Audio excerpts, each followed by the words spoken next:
Could I have a volunteer that can lead us in prayer? Please unmute. Okay. Hello. All right, Sorry, Counselor, go ahead. All right, Go good ahead. afternoon, everyone. Let us pray.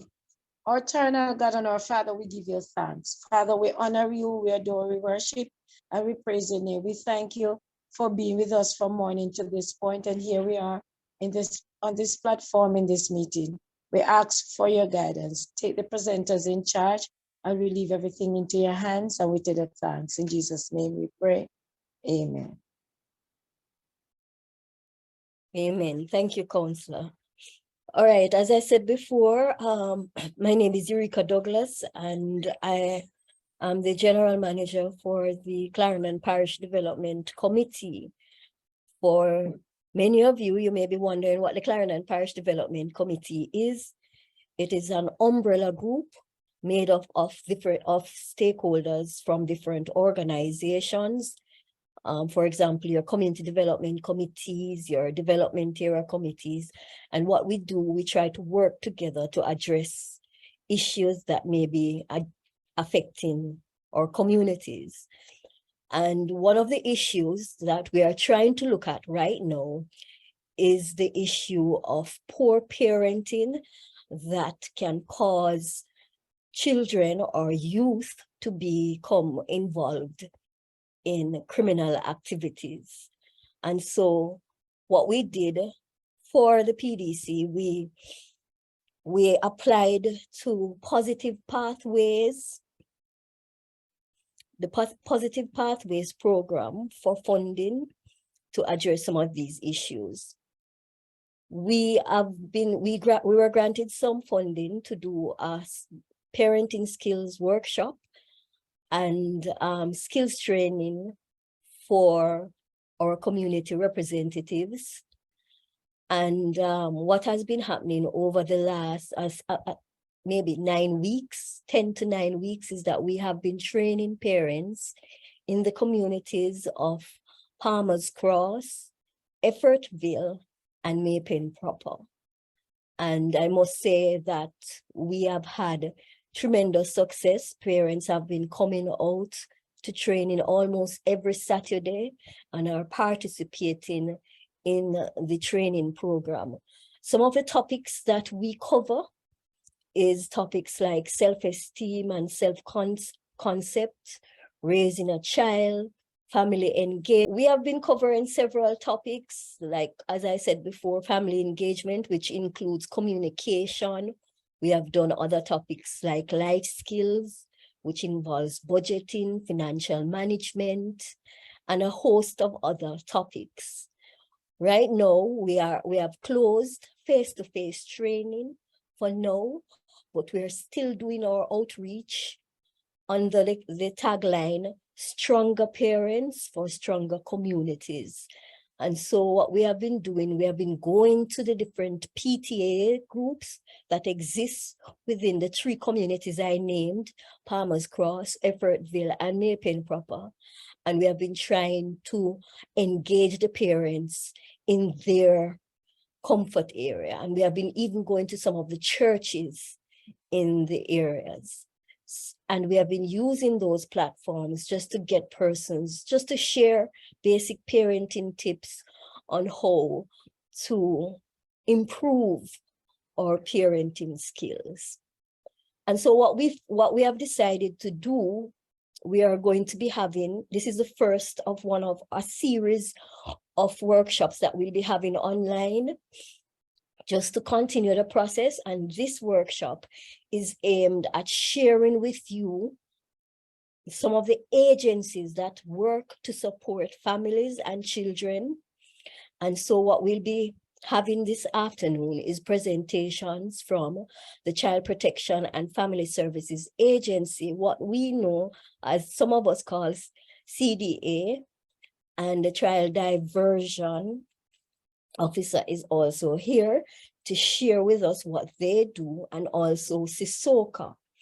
So we are expecting to have a very lively meeting, very lively discussion as you learn about what the agencies do and And you are, after their presentations, you are free to ask questions and get a sense of how we can really ignite the village. That is the theme for Parent Month, which is right now in November. And we just want to get a feel of how these agencies are there right there and what they can do to continue to support parents, guardians, caregivers in making us more effective parents, but also helping us as a community to begin to use that adage that we normally have of it takes a village to raise a child. So we want to ignite that kind of camaraderie, that kind of relationship amongst each other. So I'm not going to waste too much time chatting. I know it's a Tuesday evening and we have other stuff to do. So I'm not going to waste too much time chatting away. I'm just going to go right into the presentations.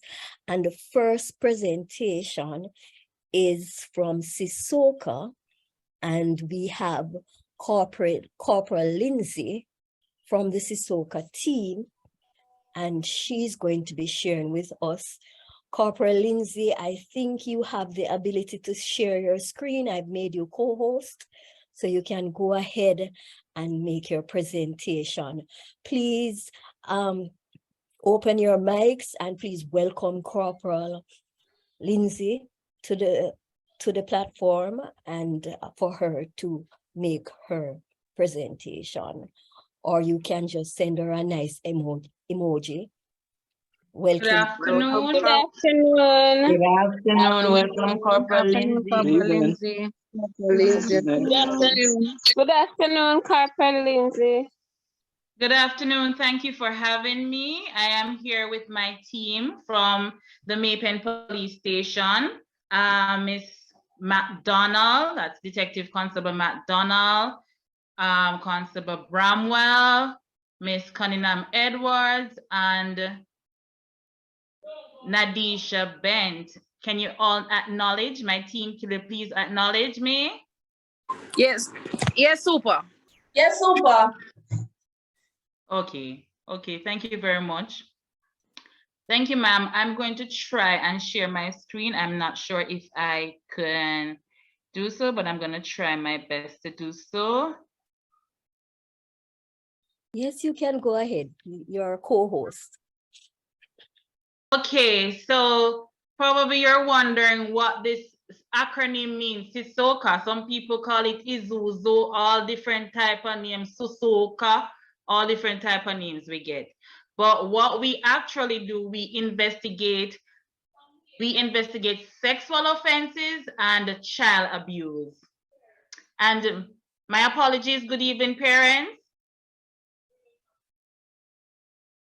Good evening. Good evening. Okay, thank you very much. So the aim of our presentation this evening is for you to understand the roles and function of Sissoka, and we're here to inform the parents of the service we offer to the public. We are here to discuss the signs and challenges or trauma to look out for and the preventative measures that parents should take when their child is being sexually abused or otherwise or physically abused. And we are also here to answer your questions. So some of the roles and the functions that Sissoka does is that we create an atmosphere that will encourage victims to report incidents of sexual abuse. So when you come into the office, we'll try to make you as comfortable as possible for you to tell us what happened to you. You know that sometimes someone is raped and it is so traumatic and they feel so embarrassed. So we try to prepare the atmosphere to make it so comfortable for you to tell us what happened. We appreciate all reports from the child for child abuse and sexual offenses. We evaluate, interview thoroughly, and we investigate the cases that are reported so that they can go to court. And we also seek speedily medical assistance for our victims. So whenever somebody comes in, we send them to the hospital so that we can retrieve if there was any evidence from someone that was being raped or otherwise. We provide, and therefore we get the results. We send off these evidence to the lab so that we can get a forensic certificate to assist us in court. So, and we also provide assistance to rehabilitation to victims through counseling. And this is done through the Victim Support Unit. We work along with social workers and counselors, and they are located at the Mapin Courts office. They provide counseling for our victims. We develop public education system that edifies citizens by conducting lectures on sexual offenses in school, training institutions and communities, and even platforms such as this. And as I mentioned before, we work along with the CPFSA. Most of you know them as CDA, and we work with the Children Advocate. This is where children are accused. Like if you have a child that was framed or charged, OCA, which is the Children Advocate, they represent them at court, or they even come to the station to represent them. And I told you about the Victim Support Division already. Those are located at the courthouse. We also work alongside with the Women's Center, and these help us with the underage female who wants to go back to school after they become pregnant. So I'm going to share just in brief, I'm not going to go in depth, some of the sexual abuse, sexual offenses that we investigate. We investigate rape, and I know that most of you know what rape is. Am I right? Yes, please. Yes, We you are. investigate matrimony. Well, that is for the adults, really. We investigate grievous sexual assault, and most of you hear this big term, grievous sexual assault. This is where, like in layman terms now, you have a person, I mean a person, I mean a male or a female adult that would insert their finger into a female's vagina, or somebody who placed them penis or them vagina in our mouth of a child or an adult too, but I'm just saying for children now as I'm speaking to the parents. So all these offenses are wrong. They should not be done, and this is called grievous sexual assault. So if it happened to a child or your child, you should report it. We investigate incest, and incest is where family members have sex with family members. That is a big no-no. Sexual touching, when big people touch little pitney. We also investigate sexual grooming. You know, some of the adults would will groom the children by meeting with them, telling them that they want some sexual favors, and if this is done on more than one occasion, we charge that person for sexual grooming. And this other one we call sexual intercourse with a person under 16. Being an adult, male or female, once you have sex with an underage child, so once a man have sex with an underage girl, and once a female have sex with an underage boy, we charge that person for sexual intercourse with a person under 16.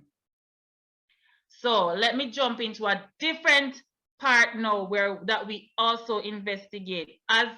And parents, I'm speaking to you now. So as a parent or guardian, it is your duty to secure education for your children. Don't let it be that children have to go and fend for themselves. So every person having custody of a child from the age of 4 to 16, you must ensure that his child is enrolled at a school.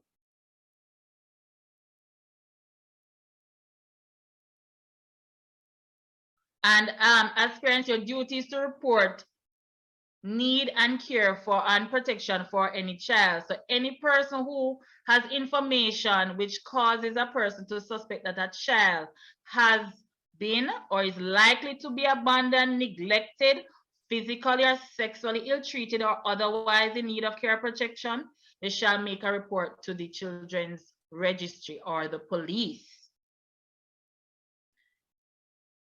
So here are some persons that you can also make a report to. Even if you're afraid to come to the police, you can report it to the physician, the nurse, the dentist, any health profession, somebody at the school, the principal, the teacher, a social worker. And social workers, you can find them at CDA, CPFSA is the new word. And you can also find them, yes, in the health facility. So, and here's a little summary of when a child is in need of care and protection. It says any person who fails to make a report to the relevant agency, be it that the police or to CDA, you commit an offense and you shall be, you're going to get charged. We're going to take you to court, and the law states that it states that you commit an offense and it shall be liable upon summary conviction before a resident magistrate to a fine not exceeding 500,000 or imprisonment to a term not exceeding 6 months, or both fine and imprisonment. So if you don't report it and we find out, you can be fined $500,000 or you're sent to prison for 6 months, or you have to do both of them. So my next segment, Miss McDonald, she will tell us on the signs of abuse or trauma to look out for. Miss McDonald? Yes, ma'am. So, signs of abuse, detailed understanding of sexual behavior, child engagement in sexual activity, sleep,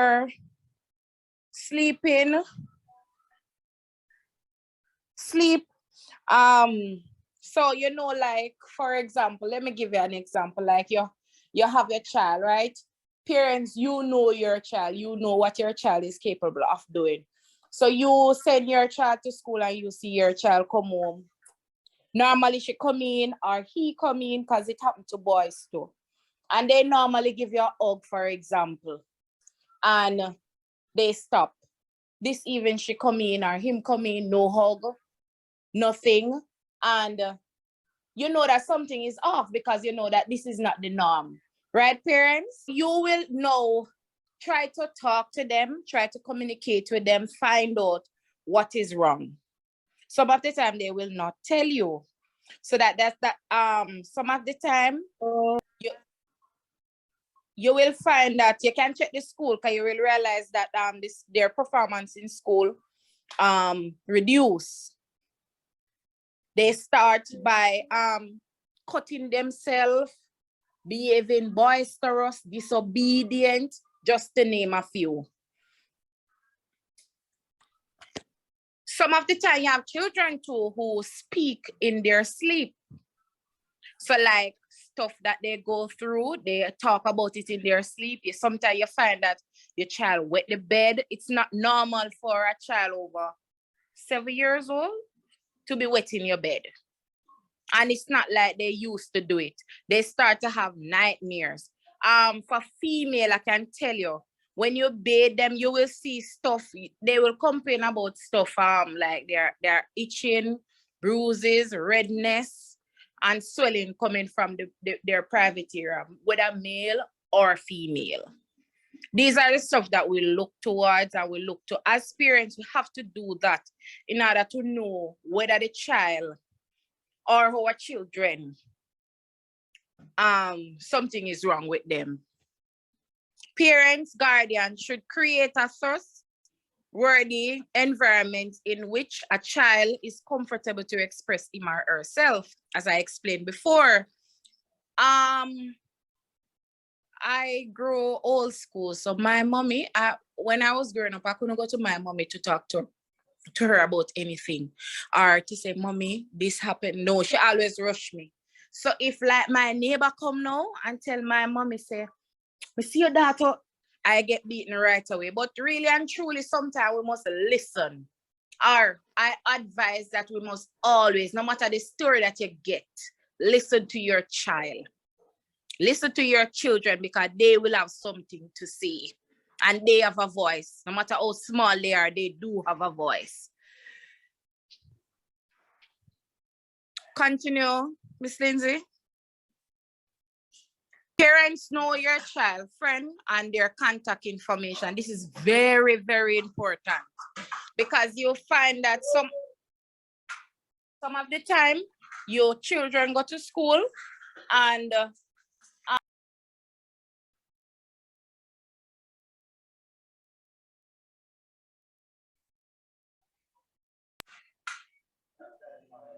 they don't return home. But because you are such a good parent and you interact with your child and you know your child's friend, possibly know your child friend's parents' house, you can have a link to say, this is where my child is, I contact so and so, and they can tell you something, right?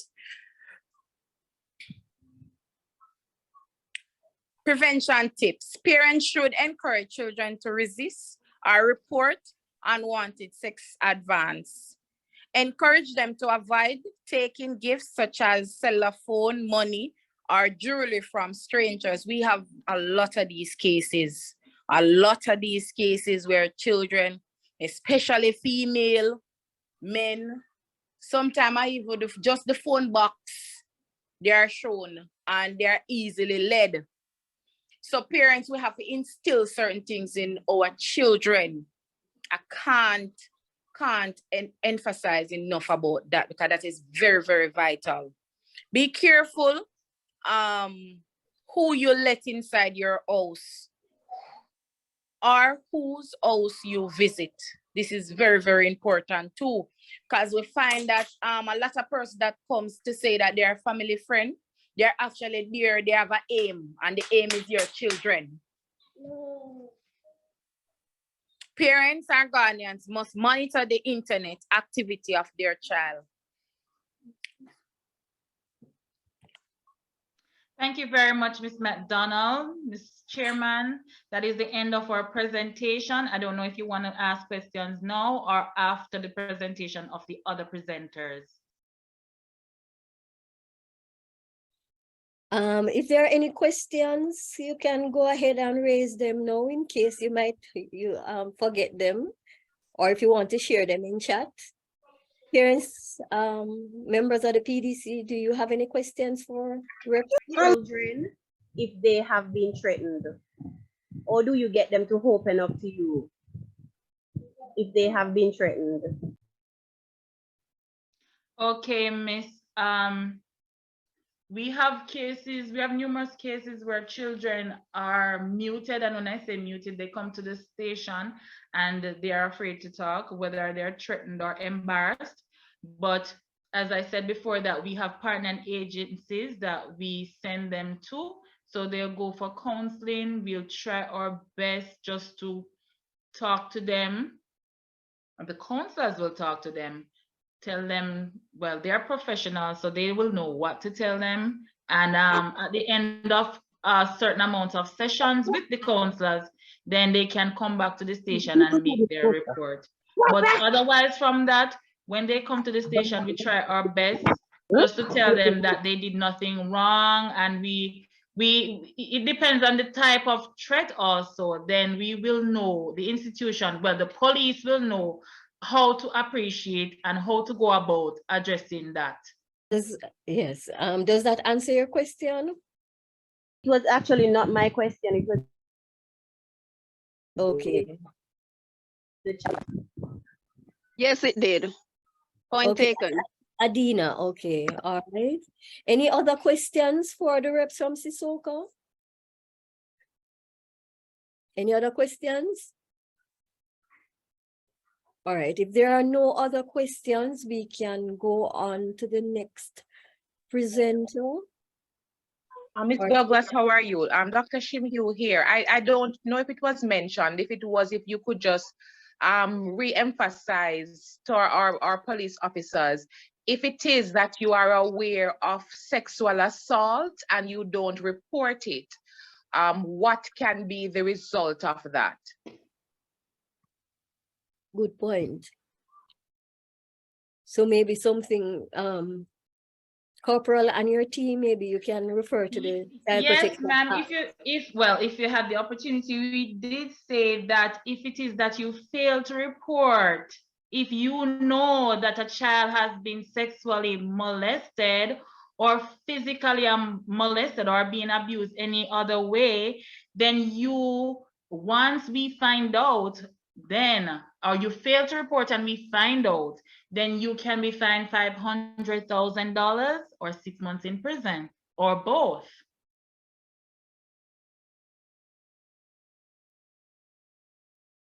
And Thank you so therefore, much.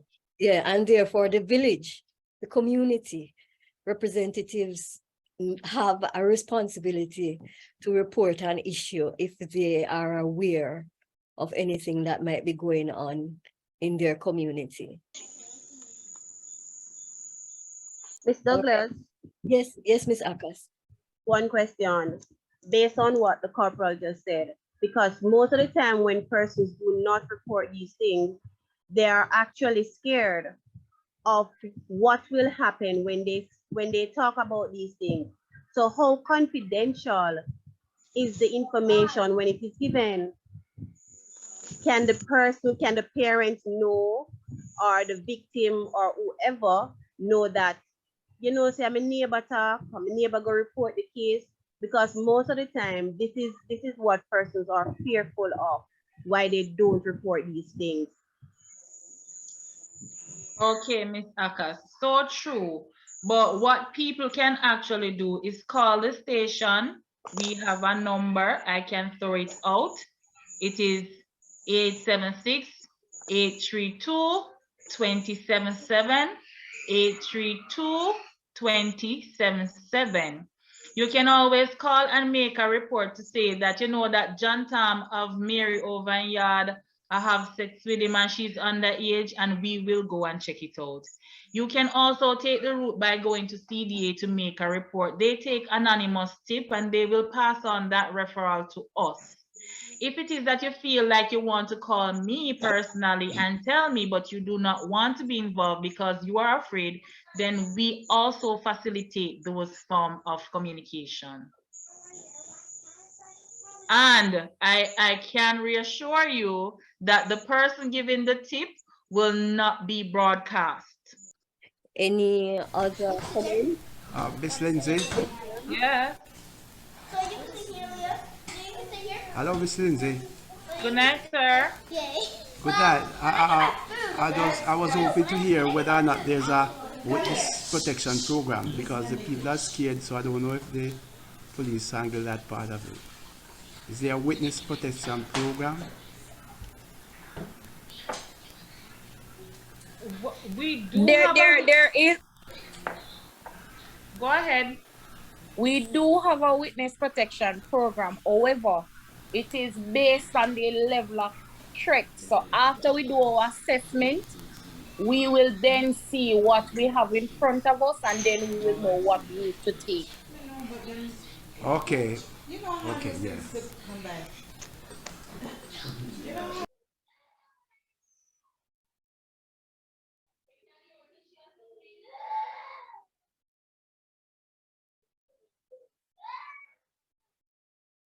Mr. Dawkins, so that answered your question. So if there are no other questions, can we move on to the next presenter? Miss Douglas, there's a question in the chat. Yes, that needs to be answered. Yeah. What is the question? Somebody typed, because when they asked the child, he or she said it's not true, but tests showed that it happened. I guess you're talking about a sexual abuse.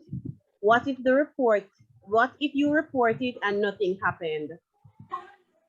So I guess somebody's saying that the child denied what happened, but the test proved that there was a sexual offense. All right. For cases like that, what we do is that, because we do have persons who come in the office and indeed they're going through a lot. Yes, tests show that yes, this child has been sexually assaulted. However, the child refused to talk for whatever means we don't know. What we do is that we put them through the very counseling agencies that Miss Lindsay spoke about. So the victim support would be our first option based on our assessment. Then we will go through the child guidance clinic. We will take it to CDA. So whichever route we have to take it in order for this child to feel comfortable and open up, we will do it. As it relates to the question that I see in the chat as what if you report it and nothing happened? I must say that along with every other report, it takes an investigation. It is highly unlikely for you to make a report of a sexual nature, and I speak specifically to sexual nature based on the fact that I work at this section now, that none of the ladies in the office will leave this report without any redress. The comfortable, all the customers that came into our office always feel comfortable. You know, they get a feedback here and there. We have also a thing where we call them, find out, Miss Lindsay, Miss Bromwell, I'm not sure if anybody else is on the platform, but I'm sure you'll agree with me where even our numbers are not private because we have customers who sometime after leaving the Sorry to office. break you, Miss McDonald, just elaborate that if a complainant comes in and do not wish to give a statement. Elaborate more on that. Okay. So if a complainant come in the office and do not wish to give a statement right then and there, what we'll do, sometimes we'll ask them, can you draw what took place? They do that. Can you write? Do you prefer to write then what happened? Because you have some children, you have to write the question and they write the answer. So we do have that. So in persons coming to the office may look at it and say, boy, you take long to get through, but guess what? We have to ensure that our children are well comfortable. We have to bear in mind that at the end of the day, we do not want to re-victimize these persons.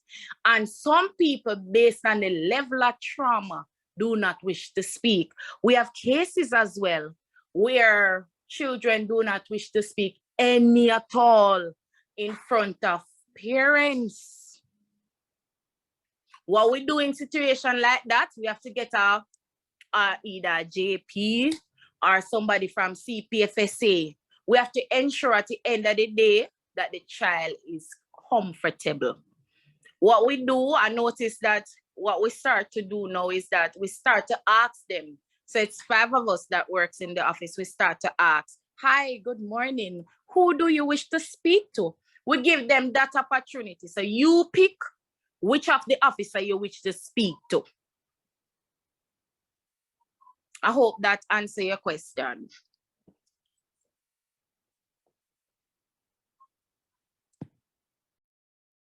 I think so. There are two, I noticed there are two raised hands, one from Miss Nelson and one from Miss Gordon Banton. Miss Nelson, do you want to go first?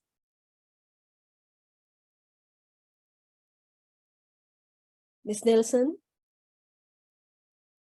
Okay, if Miss Nelson is not ready, can Miss Gordon Banton go ahead? Yes, good night. Okay, I was asking the question, but I know of a similar situation. I'm not asking, I know of a fact where a child, I think he is about 7 years old, a boy, whom a bigger boy at about 12, 13 has entered his penis into the 7-year-old bottom.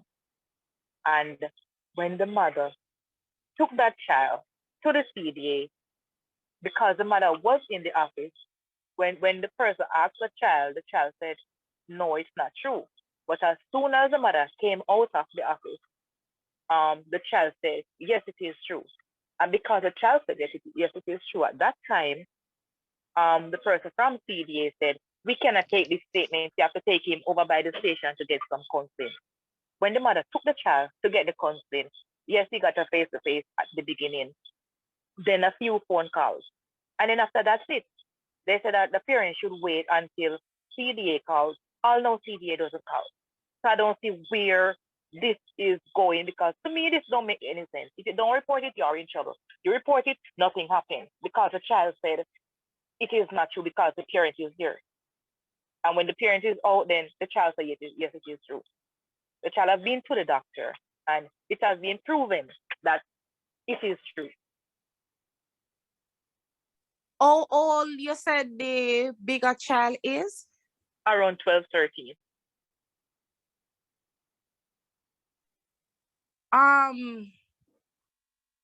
You know, this is really funny because once they're over the age of 12, they can be criminally charged. So I don't understand why you would get this back and forth, you know, because, or the person then, if it's not you, because once they're over 12, they can be criminally charged. So I really don't understand that.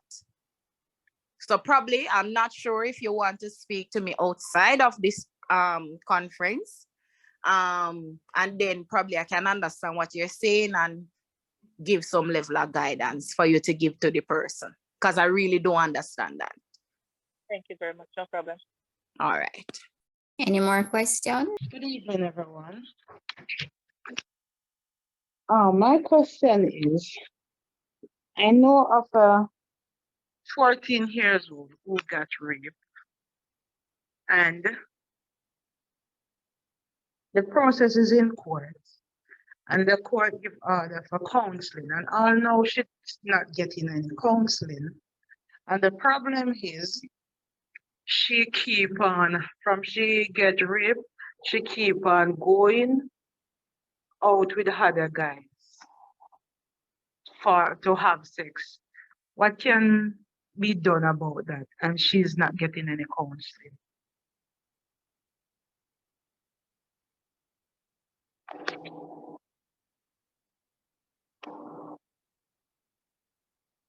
Miss Lindsay, you heard that question? I didn't hear that question. Can you repeat, please? Yes, I heard that question. Why is the person not receiving any counseling? I don't know, because they're supposed to call the mother to do the counseling, and I know the mother don't get any call to do any counseling for her.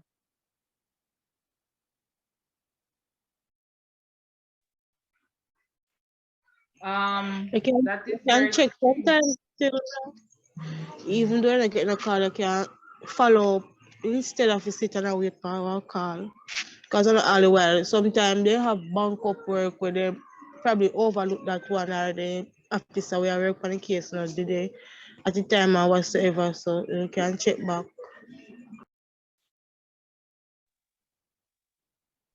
I Okay. applaud this person. Did we lose Debian?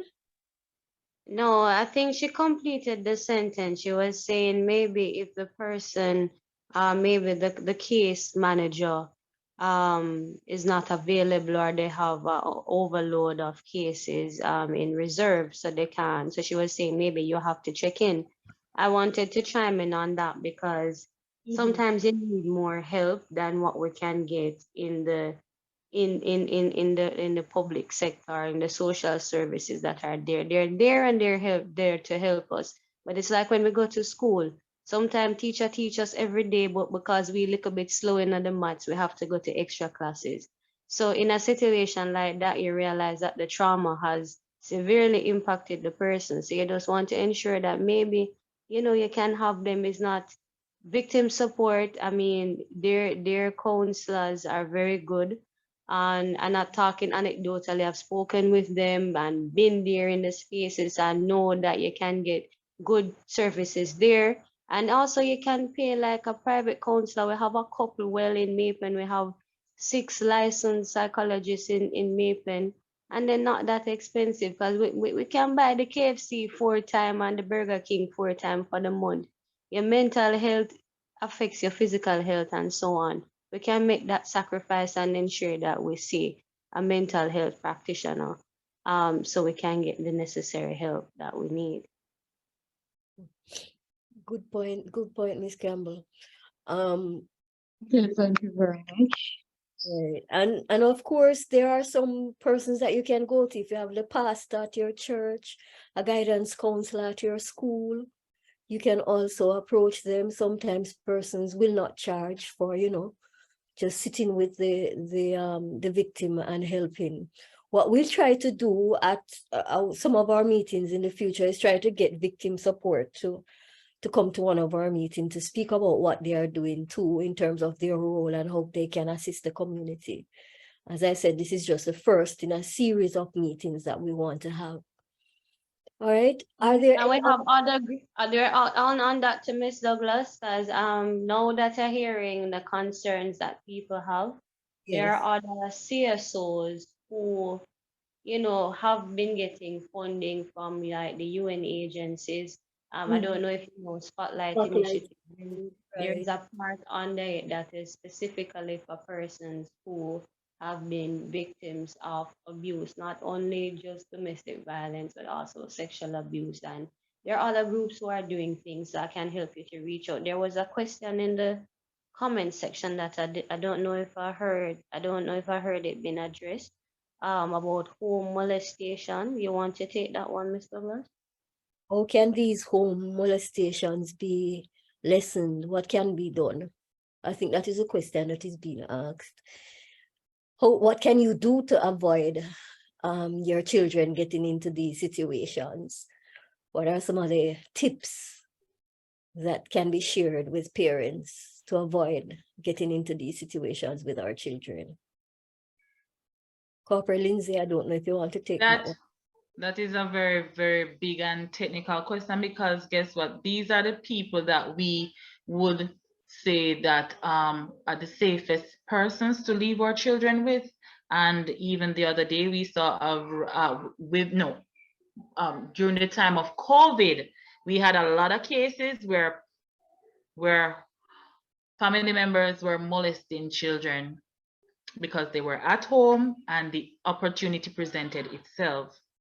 And as Ms. McDonald said before, you have to build a rapport. You have to make the children comfortable, be their best friends, and teach them the difference between good touch and bad touch. It doesn't matter who the person is. Always tell your parents, always ask your children, who touched you? Are you comfortable with this person? I know that sometimes it's so unavoidable, you have to leave them with family members, but you can't trust. It's sad to say you cannot trust anyone. So the only preventative tip that we can suggest right now is to build a trust level with the children. Have that rapport that the children can come to you and talk to you about anything, so that these things can minimize. Right. So it's about, as Corporal said, it's about really sitting down with your child, having that sort of a relationship so that they have confidence in you and know that if they say something that they won't be blamed and, they won't be chastised for what they're doing. Charnette Grandison wrote in the chat, sometimes the person that commit the abuse was also a victim of neglect or other abuse. How do we help them? Because it can be a mental health problem as well. And I see the hands are coming up. I recognize Adina, Reverend Sterling, and Miguel. Do we just want to take the questions all at once, and then there can be then we can have a response from Sisoka generally? All right, so can take all the questions, and then Reverend Sterling, do you want to go? Adina's hand is down. I don't know what happened. Oh, mine is not a question. I just wanted to add to the last comment. Yes. That we're the other hand of educating the children as to what is good and what is inappropriate or appropriate. We have to make the adults aware of the reach of the law, because there is a culture of thinking that because it's a family member or a close friend, now will come out of it, or they won't talk, or because the person might be beholden to me, or I am kind and supportive, So the adults need to be, those of us who are aware need to help to educate other adults about what is about these inappropriate behavior. Because some of them either are blind to it or they turn a blind eye or they just think they won't be brought in. So they need to be educated as to, you know, as far as the law is concerned, because not knowing is not an excuse in any case. Okay, good point, Reverend Sterling. Miguel, do you want to pose your question now? Yes, because I'm here and I love this these discussion. Good evening, everybody. To what Miss, I think Corporal Lindsay was saying about even comfortable, because I think we have to become careful when we use that word, that whosoever, you know, when you're comfortable beside some persons, whether it be a family member or so forth, because I was brought up in the government home, and I was not molested, but I was touched by older folks and so forth, right? I had nobody to sort of guide me, although CDA, the officers come and so forth, but there was not that proper guidance, you know, and those are the persons around me, you know. And I want to say, if it is that you are comfortable with the person around you and the person is interfering with you, even if you are a child, right? There's a child in the home, and for example, John Brown visits the home regularly, right? But the child, whether it's a male or female, is comfortable with him, but you know, and nothing comes out of that. What should happen? What do we take from that sort of experience if the child decide not to talk, but somebody know of it, but the child, you know, don't want to speak of it and so forth? How? Because that's the big problem. That's the big problem within the home, is the comfortable. So when you get comfortable with somebody, that's it, and it creates chaos in the home and so forth. Okay, very good point, Miguel. What we're going to do now, Trina, can you go ahead and introduce the next speaker? We're going to take the other speakers, and then afterwards we can generally address some of the issues that were raised here. All right, Adina, so we'll take your question. If you want to put it in chat so you'll remember, can you do that? Reverend Sterling, if you have another question, please place it in chat. Let us have the other presenter. Trina, can you go ahead and introduce her, please? Sure. Our next presenter is from the CPSFA, and she's Miss Ken Bernard. And I would advise you, if there's anything that she makes mention of that, you know, jumps out at you, write it down, and please, you know, continue to listen keenly. Miss Bernard, over to you.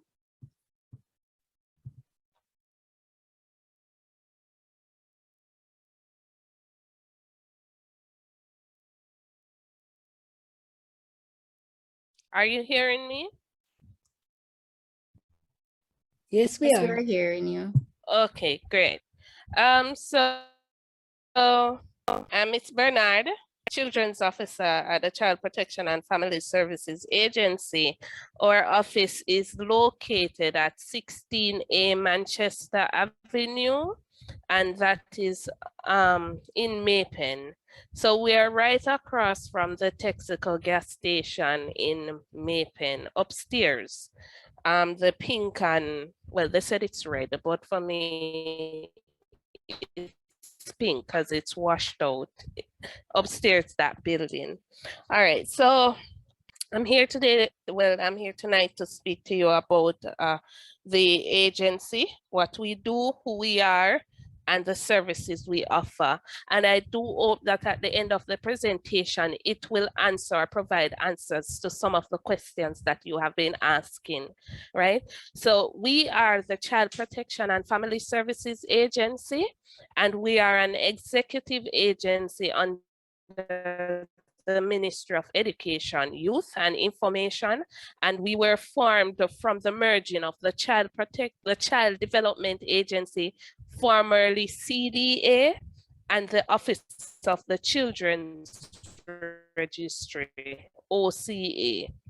We are the agency charged with providing services to children in need of care and protection. So those children who have been abused, abandoned, neglected, or experiencing behavioral challenges, we are the agency that provides services to those children. We are governed primarily by the Child Care and Protection Act of 2004. So that act, the CCPA, is the CPFSA Bible, right?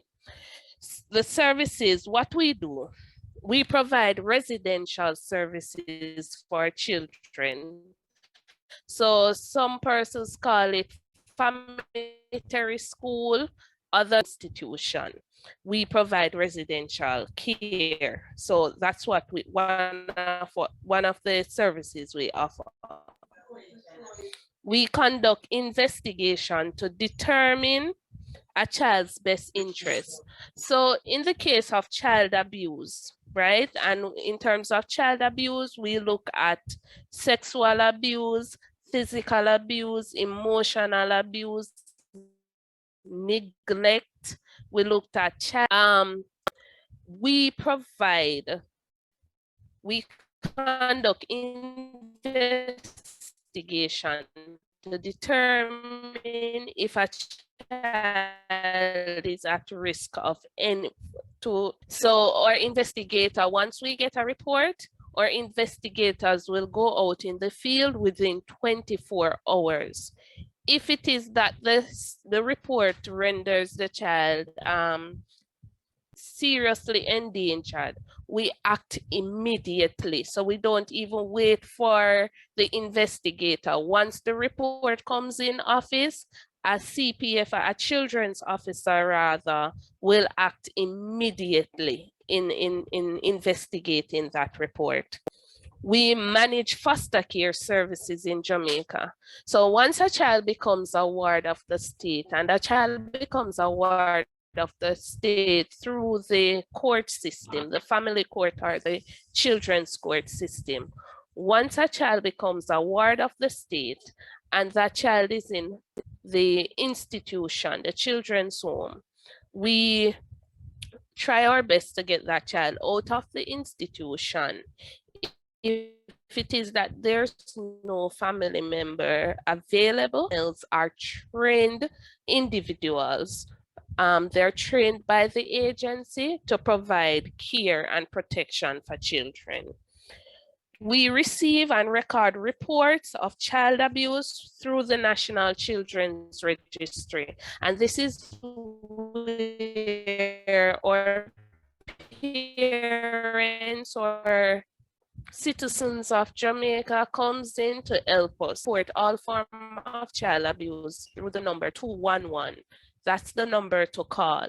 So once a report comes in through 211, we will receive it, record it, and then it will be dispatched to an investigator.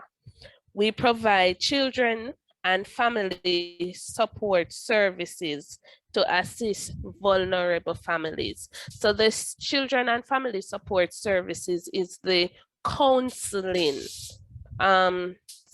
counseling services within the agency. So this is where before we try to prevent children from ending up in children's home, especially the ones that comes in with behavioral challenges. We provide counseling services to them to deter them from the court system or from ending up into our facilities.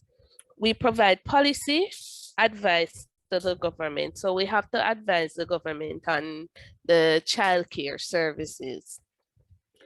We license facility, we manage adoption, we monitor missing children through the Ananda Alert system.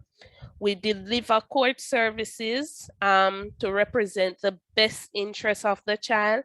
So that is what we're guided by, the best interest of the child. We monitor police lockup. So if there's a child in lockup, we have to call the police lockups within the parishes. And if there's a child in lockup, an officer will immediately go out to that lockup to check on the child. Once we go in, if the child is there for more than 24 hours, 48 hours, which the child should not exceed 48 hours, we immediately advise the supervisor that this child needs to be moved from the lockup because no child should be in the space with adults. We offer living in the family environment, alternative placement to children being placed in the institution. So the facilities are always our last option in terms of children being placed in state care. We would prefer for them to be in a family setting. And so should a child come to our attention and that child needs to be removed from a situation, our first option is to try and care for this child. If family members are not available, then we explore temporary placement with a foster parent, a trained foster parent. And if at that time we are not able to place the child with a foster parent or an approved family member, then we will look at the option of placing the child in a children's home. Now, as I said to you that we're the agency, and child abuse is basically violence against children. It can take any form, and Miss Corporal Lindsay from CISOCA would have spoken to you about the different forms of child abuse, and she would have elaborated on sexual abuse. So it can take any form, such as sexual abuse, physical abuse, and physical abuse includes beating, kicking, throwing, pinching, burning, and biting a child, or emotional abuse, subjecting the child to embarrassing form of punishment, negatively comparing them to others, calling them name, like tell them, say them ugly, them workless like them poopa, belittling them, ridiculing them, and failing to show them affection, and even exploiting them by parents that love to send the child to the shop to buy cigarette for them or go buy a beer and stuff like that. You understand? And some of them even give the children these things to consume.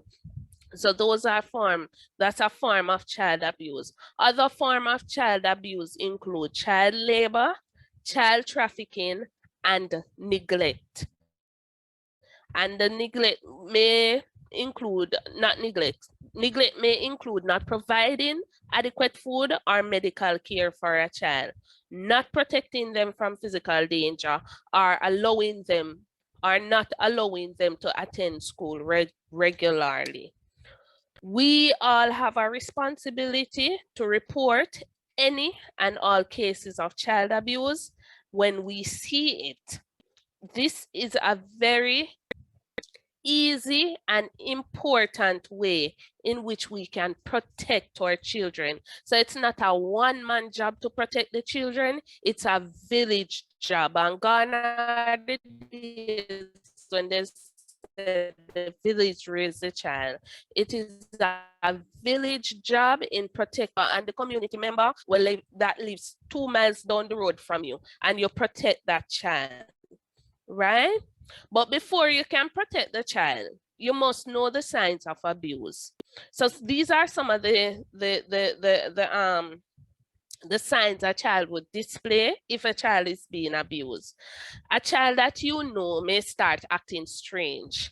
They start becoming withdrawn. So they don't, this child used to be jovial, interacting with everybody, speaking with everybody. But now you notice that this child is going in the corner, sitting down by themselves, staying aside from everybody. The child has withdrawn from socializing. The child starts showing signs of depression. The sleep patterns might change, the eating patterns might change. They start displaying poor personal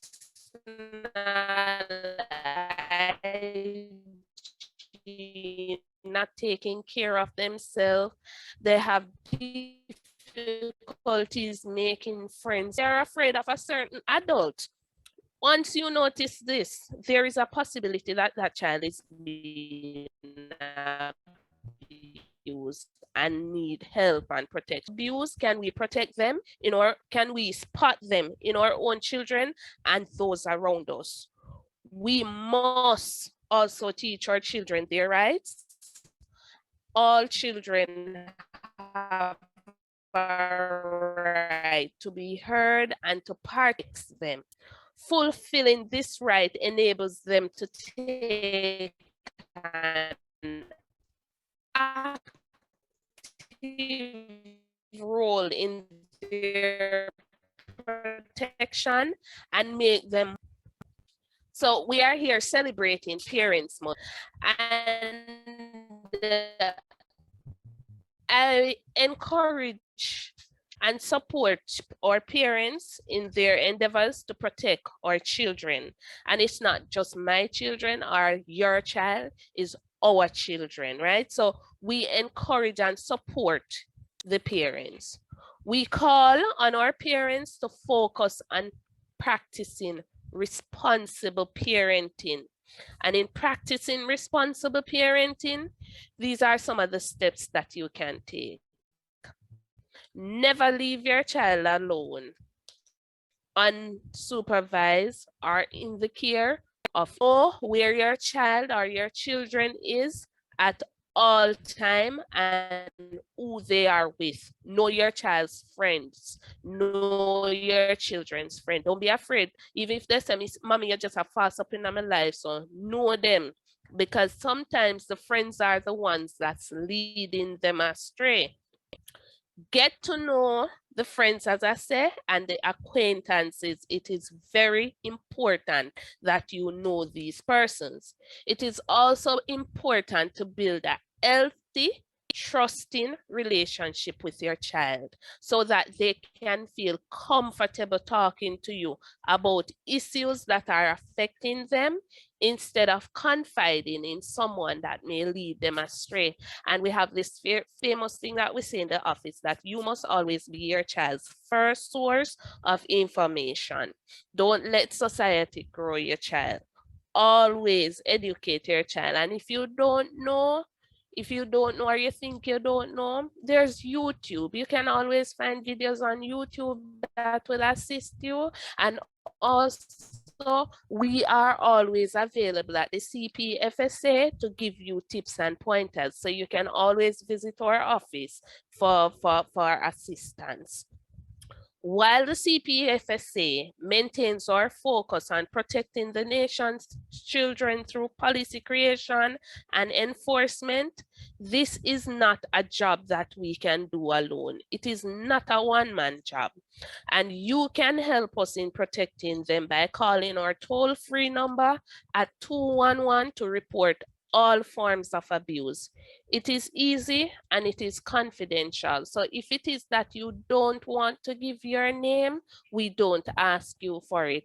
The only downfall with not giving your name is that you will not get an ID number, so you cannot follow up on the case. Once you provide your name, it is held confidential. We are not going to go and do the investigation and say, you know, say a brother, you know, say a Mr. Jason or Miss Williams did tell we say the child over here are getting abused. No, we are not going to do that. We will go in and say we have received a report and we're here to do an investigation.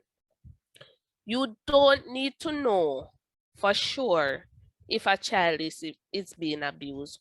Once you suspect, report it. And again, I'll say to you that the number is to call is 211. So parents, guardians, uncles, aunties, brothers, sisters, I charge you to help us. Come on, it's not a one-man thing. So make we protect we pitney them, please. Thank you. So Ms. Kian, hello? Yes. Yes, I've heard the level of authority given to that institution. Does the police have to arrest on all occasions, or they can refer to you or what? Because you have a wide authority there. Does the police have to arrest? I heard a caller spoke about a 12-year-old within that region. But I just want to know, does the police have to effect an arrest to go in the court system, or they can be referred to you? An arrest of the child or an arrest of the Yes. person that abuses the child? The child. It depends on the situation. The police only arrest children once they have committed an offense. Yes, yes, that's what I'm saying. The offense. But once it goes to the court system, and the police have the authority to divert the cases from the court system, and that is where our next presenter will inform you about that program, Miss Case. And notice that Miss Case is here. So there are several programs that the government has in place for children that assist them. Yes, because I was listening keenly, and there's an overlapping to me, because they are in the court system and you would remove them from the court system. We work together. Yes, we work that's together understood. with child diversion. We work together with victim services. We all work together for the best interest of the child. Understood. Thank you. Okay.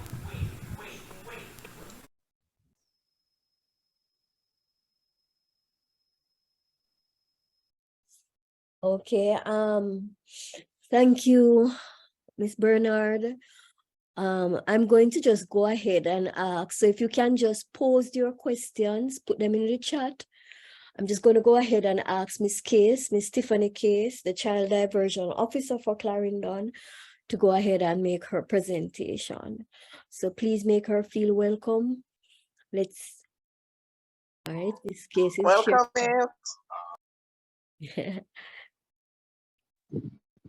Welcome. Hi, everyone. Thank you so much for having me. My presentation is going to be very short, so and very spicy, I hope. All right, so I'm Miss Tiffany Case. I'm the Child Diversion Officer for the Parish of Clarendon within the Ministry of Justice. So this evening, we're just going to talk a little bit about child diversion. So we have two national legislation that speaks to how we treat children who are in conflict with the law. So children who commit offenses. So that's the Child Care and Protection Act of 2004 and the Child Diversion Act of 2018. So how did we get here? Jamaica entered into several international treaties that speak to how children should be treated in the justice system, their rights, and also the best interest of the child. So these treaties include the Beijing Rules of 1985, the Convention on the Rights of the Child of 1989, which Jamaica ratified in 1991, and the UN Guidelines for the Prevention of Juvenile Delinquency, often referred to as the Riyadh Guidelines. So what does that mean? So it means that we had to do something as a country to protect our children who commit offenses, right? So in 2010 to 2014, Jamaica developed a national plan of action for child justice. And the goal of this plan of action was to develop and sustain a justice system in which the best interest of the child is paramount in the administration of programs and to secure their protection and in the maintenance of the rule of law. So under this national plan of action that Jamaica had, this national plan of action which Jamaica had for child justice, there are certain things that we wanted to achieve. So one of those things was to increase the number of options that the courts had when they were dealing with children in conflict with the law or child offenders, including attendance sentence orders to be included in the Child Care and Protection Act. The next one was to promote diversion as a tool of restorative justice and to establish diversion committees in each parish. And the next one is to enact legislation that authorizes the police to decline prosecuting a child, to decline charging a child for specific offenses, and to instead send this child to child diversion so that they can be treated with. So what is child diversion, you may ask? So it's a process of implementing measures for dealing with children who are alleged, accused of, charged, sentenced, or just having recognized of infringing the penal law without resorting to the court to adjudicate over the matter. So we not forgot court with these children, or even if they go to court, diversion can still take place. So the Child Diversion Program is guided by the Child Diversion Act. Wow. So this act was born out of that national plan of action where we have to get the legislation to authorize the police to decline charging the child. So the Child Diversion Program is guided by that Child Diversion Act of 2018. And the program redirects children ages 12 to 17 from the criminal justice system.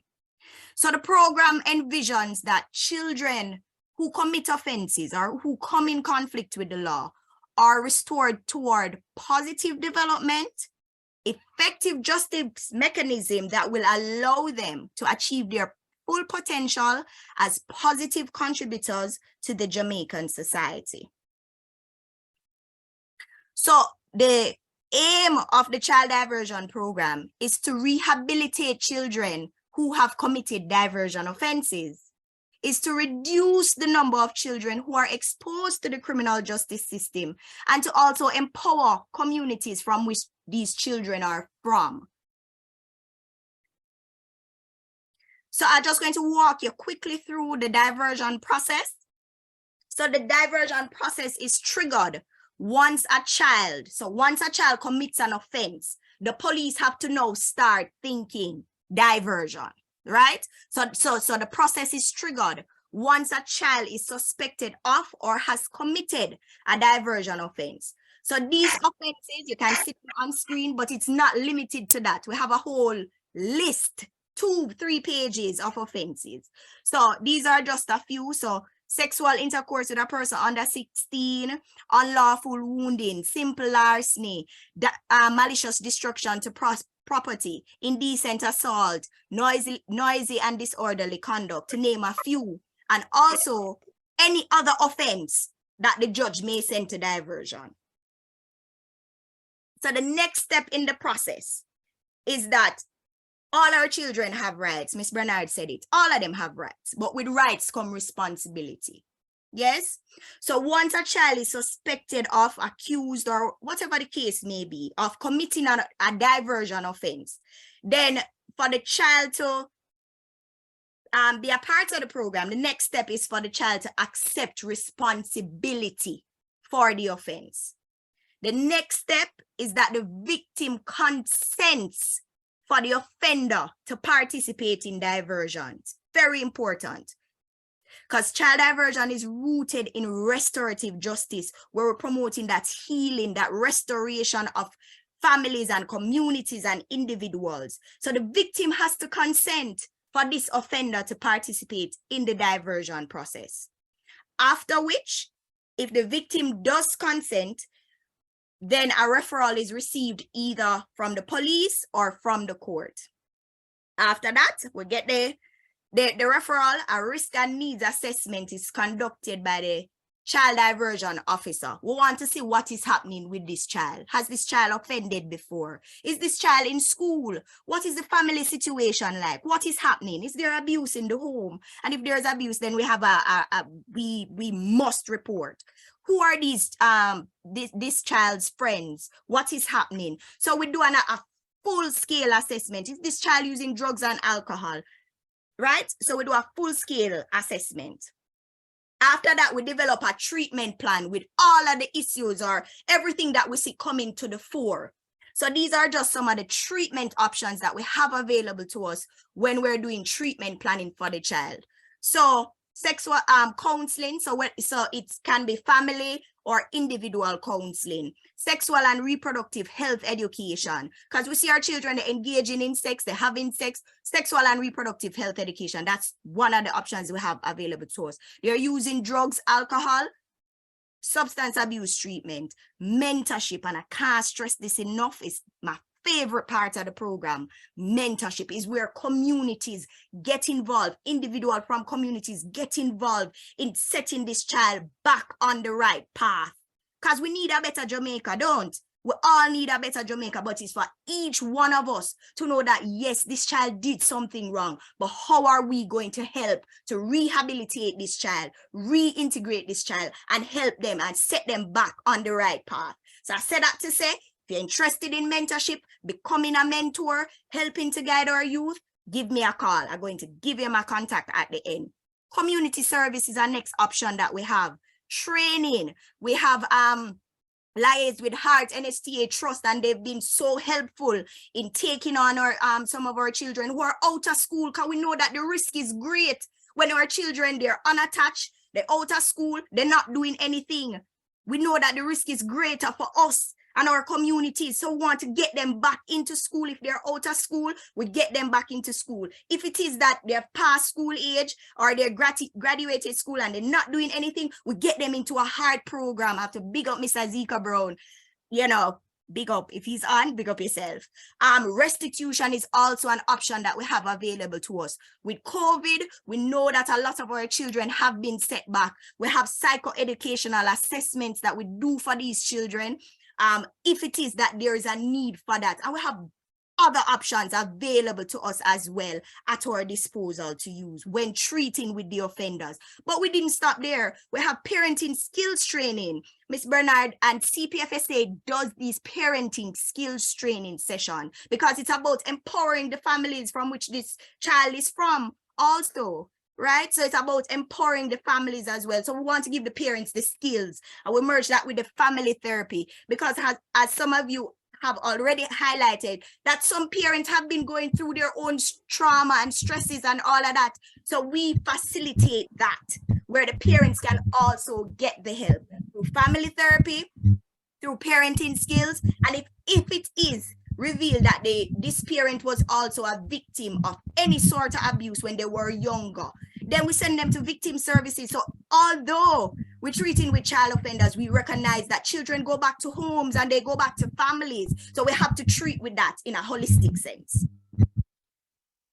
So the final step of the process is that if the child successfully completes the program, all legal proceedings related to that diversion offense, that's dismissed. However, I said it before, with rights come responsibilities. If the child does not complete their child diversion program, he or she is returned to the court or to the police, and legal proceedings will continue. Okay, so just sharing with you some quick stats. So from March 2020, when we started, until September 30th this year, we've received 829 referrals across the island, with a majority of them being male, 669. So far, we have 329 males who have been compliant with their program. And so overall, we have 408 children in all who have been compliant with their child diversion programs. Unfortunately, we've had to return 84 of these children for being non-compliant with their child diversion programs. So how can you reach me? So the Clarendon Child Diversion Office is located at the Glenmere Business Center. So that's right across the road from Tiger Market. So that's where you have Heart and you have NHC and you have Dr. Reddy's office in that complex. I'm right beside Dr. Reddy's office. So it's shop number 24, Glenmere Business Center. So that's 55 Manchester Avenue, Maypen. You can always give me a call at 618-2924. And I'm just going to go ahead and just give you my CUG. It's 588-1143. Or you can send me an email. So that's tiffany.case@moj.gov.jm. So that's it for me. Thank you so much for listening. Thank you. Very, very comprehensive. Although it was short, it was very comprehensive. Thank you, Ms. Case. Thank you, Ms. Case. Thank you, Ms. Bernard. Can we have a round of applause for those persons? Let's see the emojis going up. Or if you can open your mic and say thanks.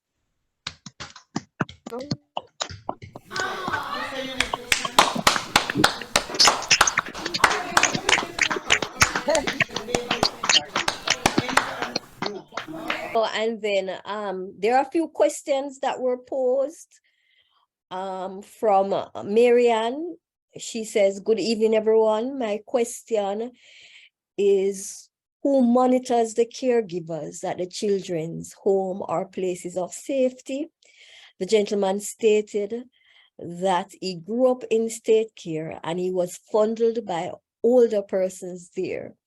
Imagine a child being sexually molested and he or she is placed in a place of safety and the same thing happens.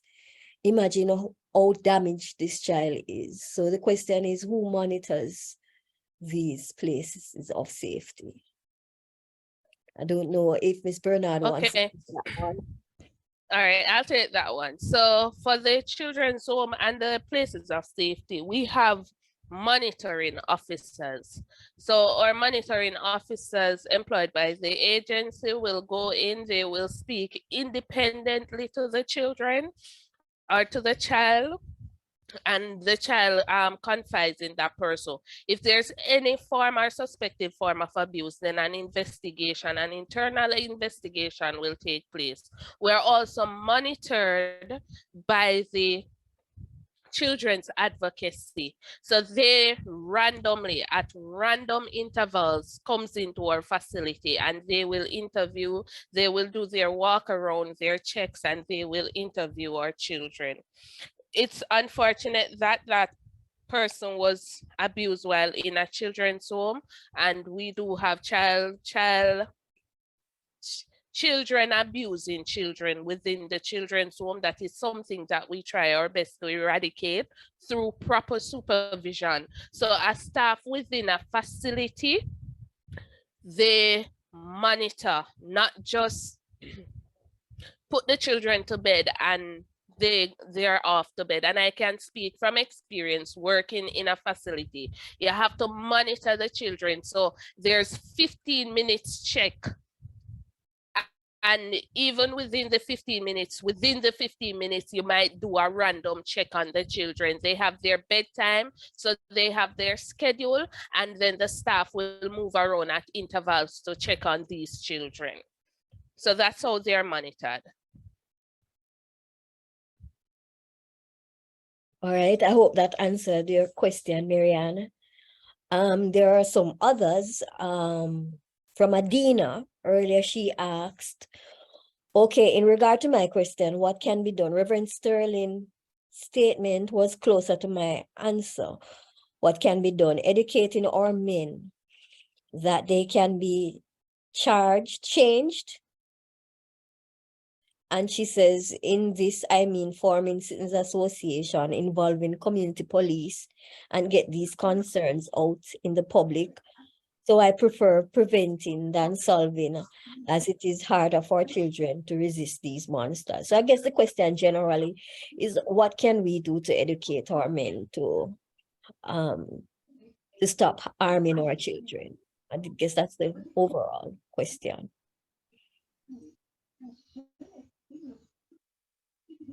Ms. Bernard, do you want to take that one? Or Sissoko?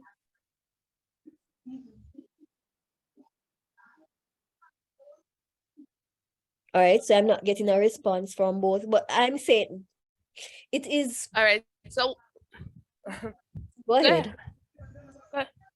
Okay, so I was saying that what the CPFSA does to educate not just our men, we educate the general public. So we have radio programs.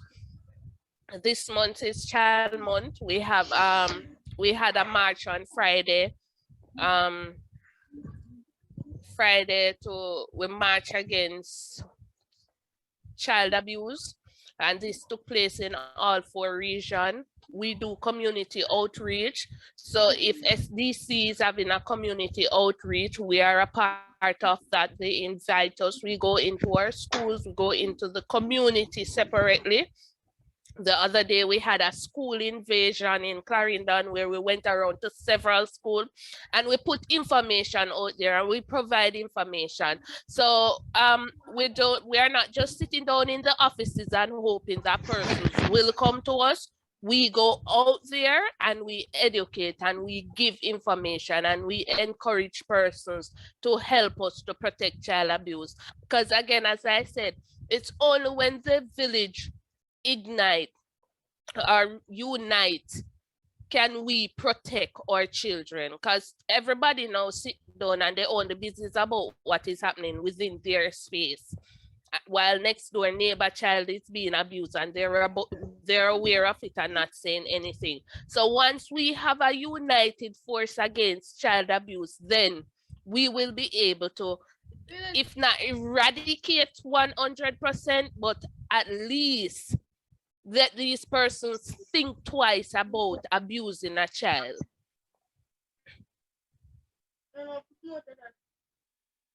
Okay, and I was just going to add that it is forums like this that we're having this evening that we hope can reach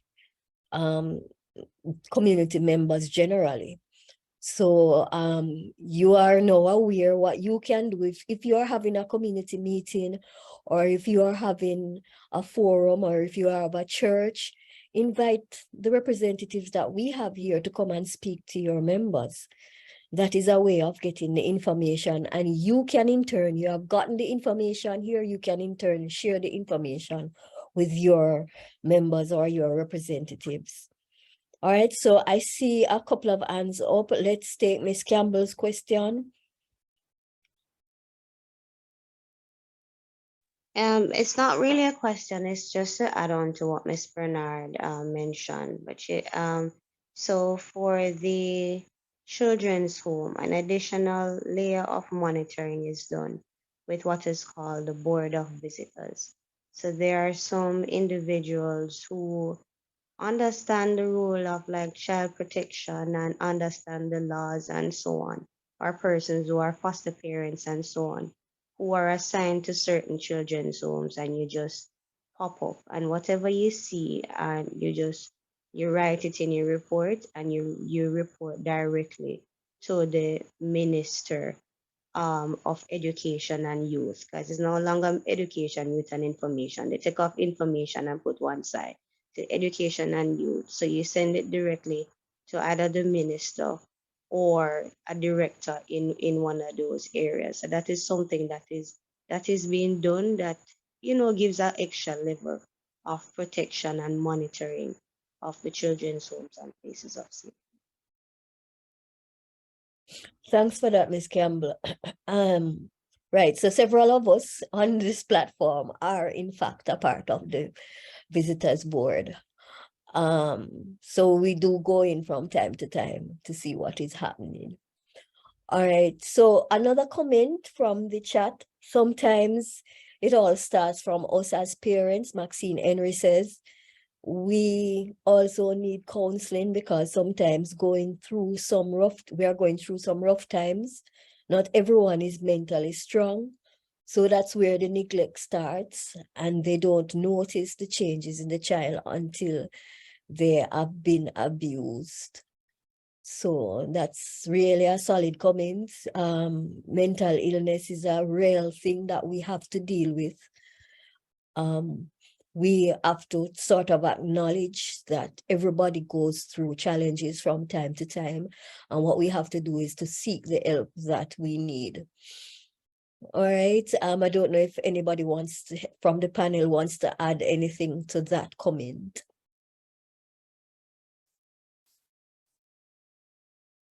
No, all right. Sure. Yes, go ahead, Ms. And Bernard. the CPFSA, we don't just work with children, as I said, Child Protection and Family Services Agency, we work with the family. So we do offer counseling to our parents as well. And we offer it through our parent training platform. And once a child comes into our care and we recognize the issues with the parent, we offer that assistance to the parents, because our aim is to keep them out of the facility. Exactly. And most persons don't seem to realize that that is the main purpose. It's to keep the families together. All right. So Samantha has a question in the chat. If that child is in place with a family member, if that child is placed with a family member, who will take responsibility for the child in terms of providing for that child's needs? So while the child is with a foster parent, I'm supposing, who takes care of the child's needs? Once a child is a ward of the state is responsible for taking care of the child. The agency provides financial assistance to our foster parents. In addition to that, our foster parents themselves spends their own money on these children as well. So we provide financial assistance and the foster parent, because we're not going to place a child with somebody that is not capable of taking care of the child. So the foster parents also adds to whatever it is that the agency provides for this child. Because though it's foster, these or foster parents, the ones that I know, treat these children as their own.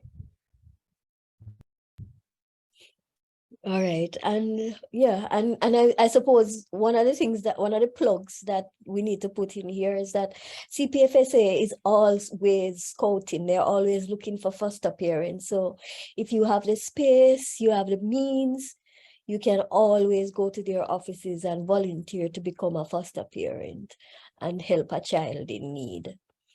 Yes, definitely. And we're also promoting the Take a Child Home for Christmas.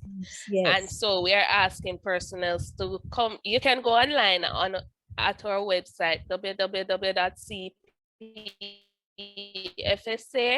and you will see the promotion going on, and you can do the application online and submit it. So please take a needy child home for Christmas once you're capable of doing so.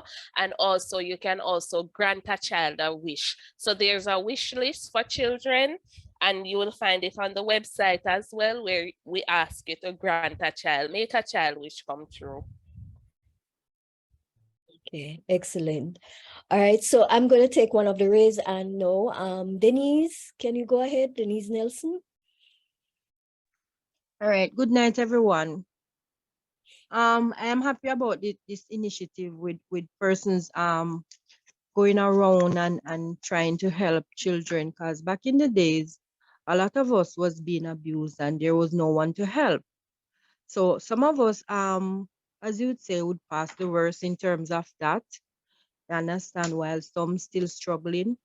But in terms of knowing that you can reach out, and there's a lot of entity where you can reach out and speak out, and because sometimes it starts from the home, you understand, and you can't say anything because you're being fed by the same persons being abused, the same persons abusing you, understand. So this is a very good initiative, and I wanted to continue, understand, because there's a lot of persons being abused in silence. So this try to continue, and they say each one teach one, and it takes a village to raise a child.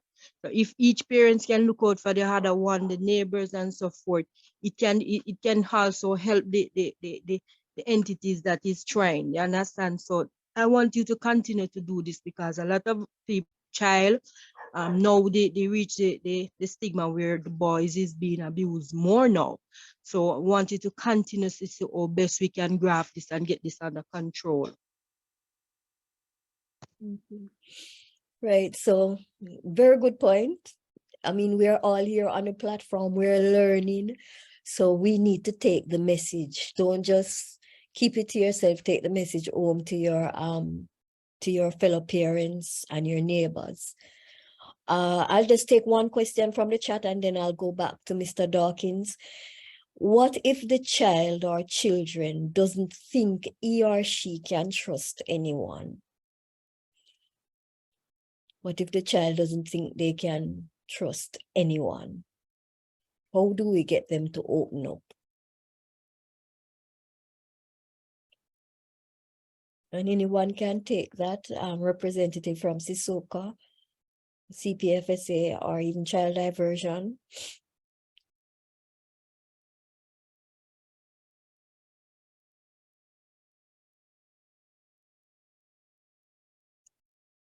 Miss Bernard, are you still there? Miss Case? Yes, I am. Miss Lindsay, go ahead. I Could you think they've please heard repeat my the voice a question, lot. please? No, we haven't, but could you please repeat the question? What if the child or children doesn't think he or she can trust anyone?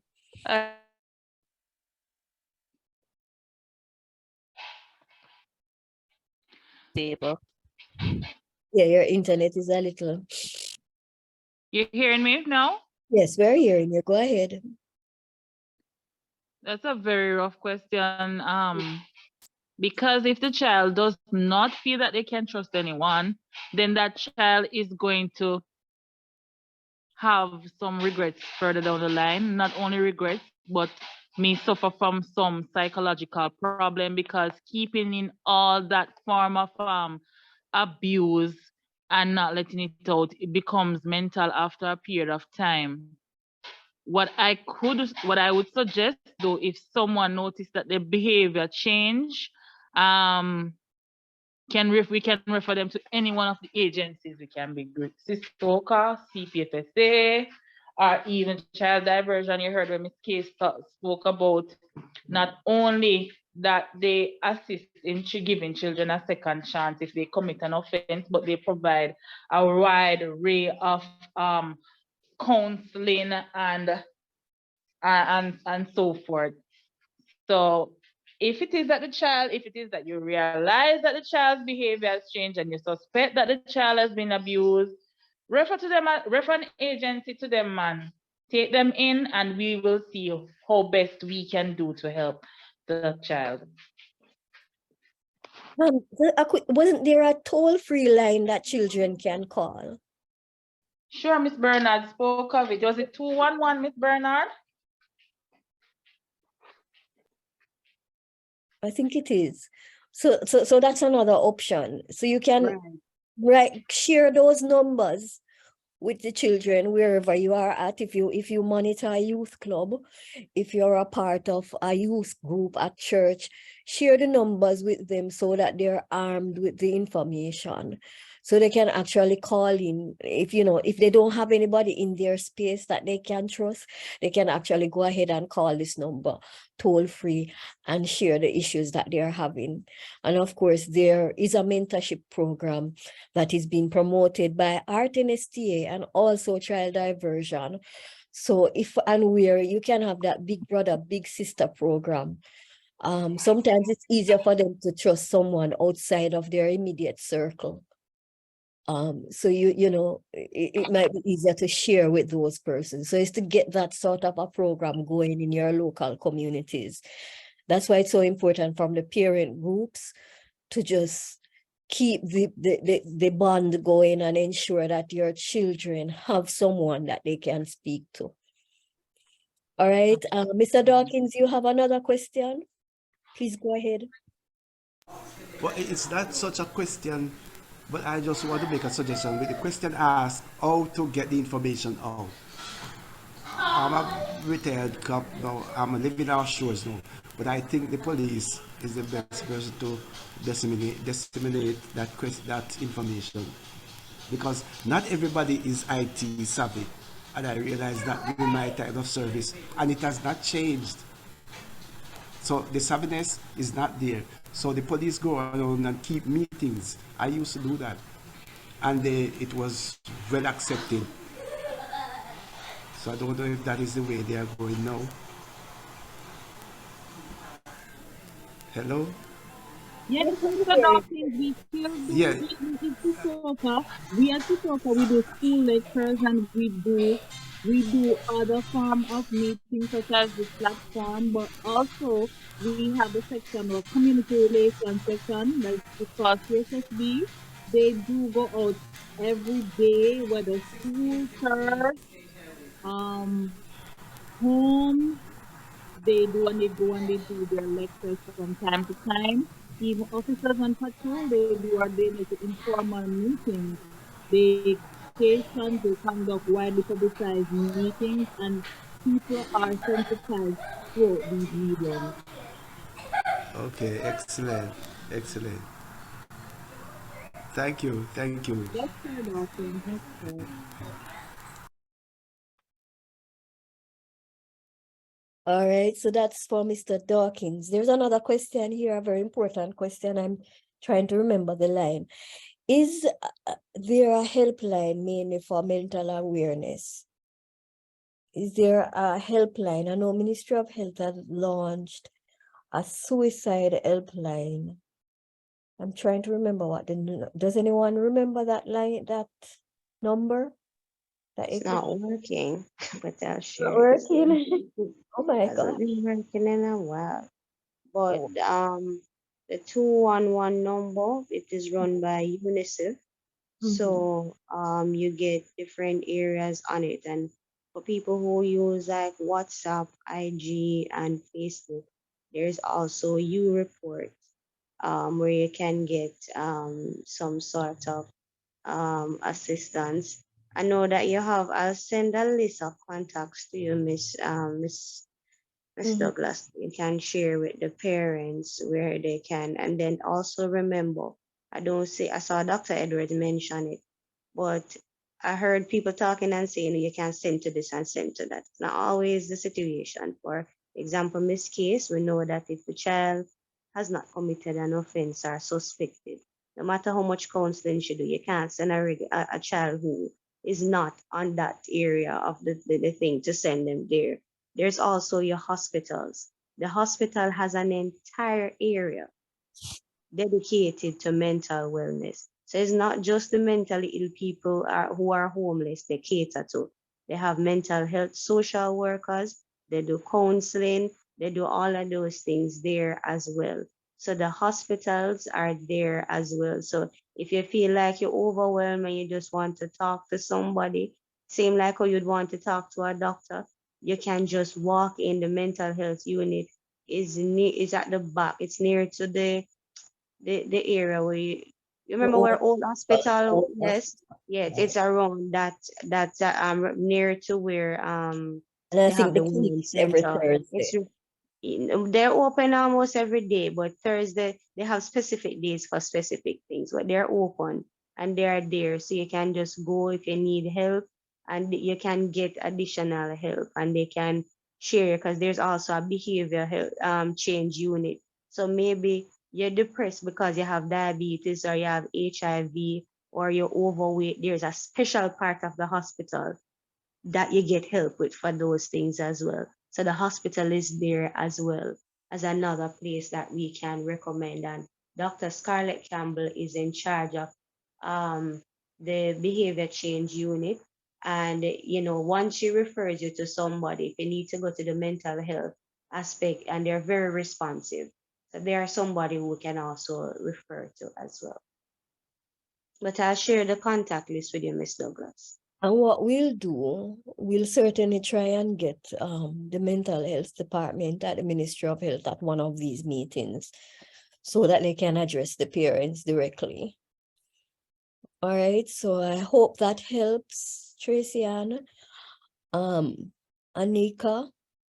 She says, I'm a foster parent when I haven't and I haven't received any financial support for my child. So how soon after the child is placed in care can you get financial support? So that, I guess, is for Miss Bernard. They're asking how soon can the foster parent get the financial support that they need once the child is placed? So what I know is that a child is not normally placed with a foster parent before the placement is approved by the placement committee. Once the placement is approved by the placement committee, within a month's time, the foster parents normally receive their first payment. If it is that you have not received their payment as a foster parent, I advise you to make contact with your foster care officer. So whomever the foster care officer is from, whichever parish you're from, make contact with that person so they can rectify the situation, because we have to help them. Foster parents, normally when you're doing the application, they ask you to submit your banking information, and if you don't make them aware that you have not received the payment, they will not know. So please make contact with your foster care officer, or you can message me privately and I will provide further information to you. All right, so please do make use of the opportunity, message Miss Bernard privately with that issue that you're having, Anika. All right, so somebody made a suggestion here. Mentorship should start in the primary schools. So depending on, that's a very good point. So it's something that the parent groups can look at to see how they can start a big sister, big brother program within the primary schools. Another point here from another participant. I know of a lady. Her 2 girls were abused sexually by her husband. Now the girls are out of control. They are not listening to their mom at all. I think the girls may need counseling. For this individual, can I ask you to message Ms. Bernard directly about this issue? Because this certainly is a case that requires intervention. All right, so please message Ms. Bernard directly about this issue, because we have a responsibility. That's what reigniting the village means. We don't just sit by and hear of abuse or see what is happening and not do anything. We all have a responsibility to help to raise the children in our neighborhood, the children in our community. All right, let me just pause here to encourage persons. Please write your name in the chat and the community you're from. It's very important for our register. Thank you. All right. Miss Campbell is also sharing that Heart has a mentorship program as well, mentorship training program. So it is something they're always asking for mentors for citizens who are responsible and who want to give, to give a little back to their communities, to sign up for their mentorship programs. So please do go ahead and sign up for those programs and get your children involved. But you can also start your own mentorship groups within your PTAs or your citizens association. All right, I think I've exhausted all the questions in chat. Are there any other questions? Anything that you need clarity on that was presented? If I'm allowed, yes, go ahead. I don't really have any questions, but I'd like to make a statement regarding to the both male and female who are in the homes. Some of the time they're locked up for a while and they decide the persons in charge want to take them out like to a grand gala or what they call the place so that waterfront, you know, to go enjoy themselves. While you have plans for them to enjoy themselves, them have plans to go meet somebody. So to be careful, you don't have to go in the bathroom with them. You can go look in there, then come back out. You can't carry them at a crowded place because persons locked up for a while. To be honest, anybody them see, them really want to jump on them. You understand? So you have to be careful. And I'm talking from experience, what I heard. So for the persons like the CDA, Sisukan, you have to be real careful what you're doing when you carry the guys and the girls out to enjoy themselves, all right? Very good point. So it means that you have to supervise your children. You're not going to be a helicopter parent, but certainly you have to set some boundaries and maintain a presence at all times. All right, Marianne has her hand up. Go ahead, Marianne. All right, Miss, this is a follow-up to the question that I asked, because I know persons from CPFSA and Chevelle said there's a monitoring system in the children's home. But I want to know if it is a case where a caregiver or an older child in the children's home is found guilty of molesting one of those wards, what measures are taken? Maybe Corporal Lindsay, are you still there? Maybe it's something that you could take. What happens in the case of a caregiver, you know, being A convicted person in the caregiving environment. Oh, a convicted person. So, hello, was that a question? I think it's No, not. Corporal Lindsay, con- no, it was No, it's not a different. If a convict. It's person not a, is found if the person guilty, is found guilty, or a person is suspected of abusing a child who is in an home, one of the Once it's caregivers. suspected, and once we get all the statements, then we proceed by way of prosecuting that person. They will be brought before the court. If they're found guilty, then I know that the judge will order that they be banned from being around children. They can't re-enter any school, any facility that involves children. They may go further to put them on a register. We have this offense register where the sexual predators are placed on. So it may be a possibility that person is placed on that register also. So if that answers your question, they will be charged, placed before the court. Once they're found guilty, they will be banned from all facilities that has children or homes that have any children in there. Okay. To add to what Miss Lindsay is saying, in the case of where a child is the one that commits the offense, one of the first things the facility personnel has to do is to, once the complainant provides a report, we have to take that child to CISOCA. So both the complainant and the abused are taken to CISOCA. And then when that report is made at CISOCA, then CISOCA will follow through with the procedure. Normally, in the case of abuse of another child, the one that commits the offense, once they're at the age for where they can be charged, they are charged. And if they're charged, they are removed from the environment and placed at, if it's female, we have South Camp Remand Center, remand and correctional facility for girls. And if it's male, we have Metcalf.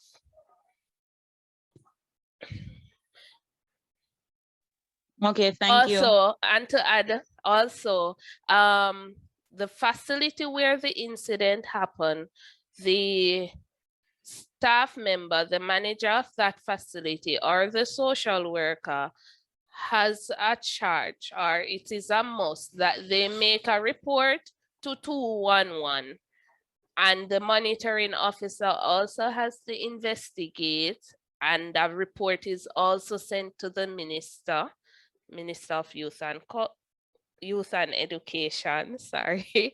And the children's advocate gets involved as well.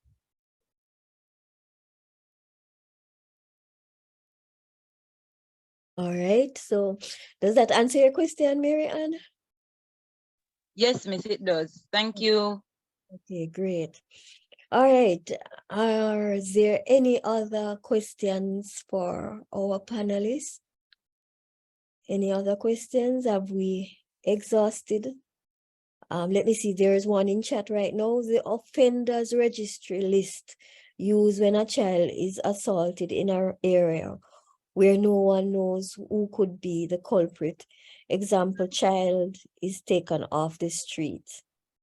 Are you asking where the list is found, Sharnit? Are you asking where can the offenders registry list be found? Oh, good night. I'm just asking that I know that there is an offenders register list. I'm saying like when a child is found probably unconscious that is assaulted on the street, do the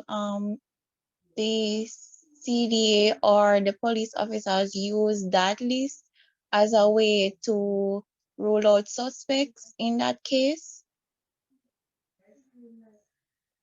Oh, yes. Well, let me ask Miss Corporal Lindsay.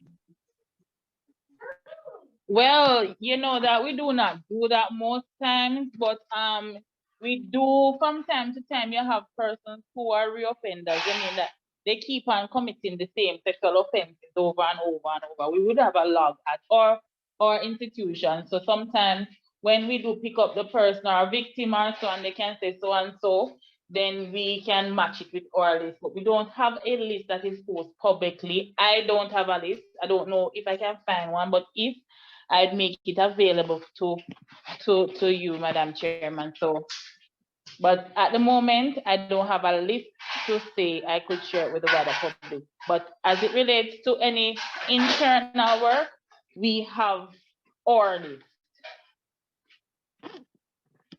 Yeah, I think she's asking if something happens, say in, just choosing a random area, say something happens in Paisley, a sexual offense happens, do you look at your list to look at who could be possible suspects in that area and bring them in for questioning? I think that's what she's asking. I'm sorry, Mommy. Can you repeat? I'm saying she's asking if, say, something happens in Paisley and you have some persons who are on the offenders list, do you go to those persons or bring those persons in first when you're investigating to see if they could be possible offenders? Oh, no, we don't. No, we don't. We don't for the time being, but if it is that, say something is happening in Paisley over and over and over again, it is highly possible that we could pick up these suspects if it is, because most times we as police officers, we work based on statements, and if a proper description is given and we know that the offender matches that particular description, then yes, we will do so. But we don't just randomly go in the space and take up back these offenders for a next sexual crime. We don't do that. But as I said, based on how the statement is taken, if a person matches the description or close to the description, then we will go in the area and take up that person.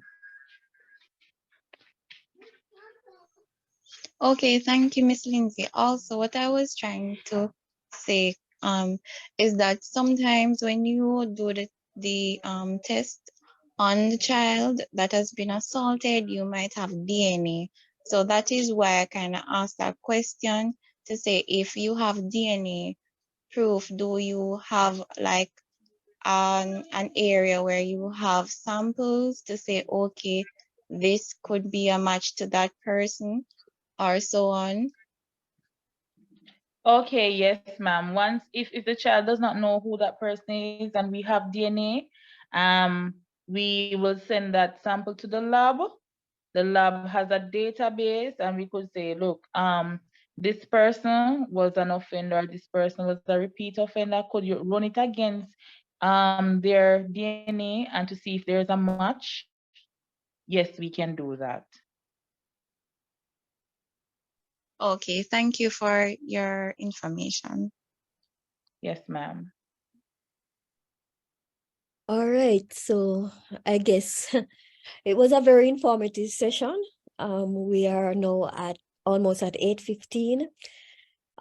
So I'm going to close off the question and answer at this point. As I said, this is just the first in a series of interactions that we want to have as we try to get enough information across to our parents and how they can really reignite the village in taking care of our children so that they can become more responsible citizens. With that said, I'm going to ask, we have some persons from the PDC leadership team online. I think our chairman, Mrs. Clovelyn Smith-Morris, is still online. Are you still there, Mrs. Smith-Morris? Do you want to add anything before we close off? Just to say to the presenters and the participants also that this was a very, very informative session, quite interactive, and that I have learned a lot. I sat here and listened quite quietly. I have learned a lot, and I'm sure that parents on the platform have learned quite a bit, and I'm just hoping that we will remember the pointers we get, and we will also remember that we are our children's keeper, not only our biological children, but all children in our space. And to say thank you to the presenters and everyone. All right, thank you, Mrs. Smith-Morris. All right, I'm going to ask one of our facilitators, Miss Marianne Williams, to just come forward and do the official vote of thanks. All right, good evening again, everyone. The pleasure is mine this afternoon, or this evening rather, to give the vote of thanks. First of all, I want to say thank you to Positive Pathways and the Clarendon Parish Development Committee for providing this platform so that we are able to have these kind of discussions. To Corporal Lindsay and her team from CISOCA, Ms. Kian Bernard from CPFSA, and Ms. Stephanie Case from Clarendon Child Diversion Office. Thank you for answering the call. It is always good to have these kind of conversations, and knowledge is power. So it is by knowing we're going to be able to reignite the village. Because if you know what to do, when to do, and how to do it, then we can be our brother's keepers, and we can be good parents to not only our own children, but to others in our community as well. Everything that was mentioned tonight, parents and caregivers do need to know. We were given food for thought, and I am sure everyone on this platform this evening learned something. So thank you so much to our members of the panel, to Miss Eureka Douglas and her team. Thank you so much. That's it. Thank you so much, Marianne. Yes, so that's it for us. Parents, thank you very much. Okay, thanks, Ms. Douglas. Once again, we want to say thank you to everyone. Thanks to our presenters again for coming out and for also fitting us into their busy schedule, and to all the participants for joining in. We really do appreciate it.